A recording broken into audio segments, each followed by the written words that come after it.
omul nimic colorant, ce?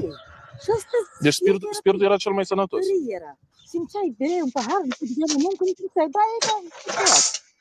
Da, aici era trează. Asta e băutura săracului, nu știu. Neajunsul și asta consumăm. Că dacă, deci, vodka e jumate, 10 lei jumate, să bei ca apa. Dar ăsta te înțelegeai ceva, că trebuia să muncești, avea putere. Și cum, Te activează. Bună mână era. Am servit, nu spun că am servit. Am servit chiar destul, nu-i vorba. Am servit. Cam câți litri de spirit ați băut așa? De când sunteți dumneavoastră? Când veneam eu acasă, mai luam câte sticlă. Da, așa, dar de când sunteți așa? Că ați băut mulți litri, nu? Am servit că, uite, la muncă, ne întâlneam cu, uite... Dar cam de câți ani așa?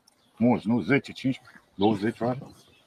Eu am 25 de ani cu el am trăit, dar n-am servit chiar așa, dar la nevoie cât după bani. Cât aveți? Cât aveați asta? Și acum cum s-a nimerit când ziua în care a murit soțul ați băut vin, n-ați mai băut spirit? Eu am avut vin, dar spiritul era băut spiritul cu noi. Eu am servit vin, aveam sticlă cu vin, am cumpărat. Asta e când s-a dus taxul atunci la COVID, a băut spirit, nu? Da, la cu alcool, pula mea. De-aia a murit. Și asta n-a mai băut spirit, că pula mea i-a vândut papucul. Și acum, spuneți-mi un pic, ce mesaj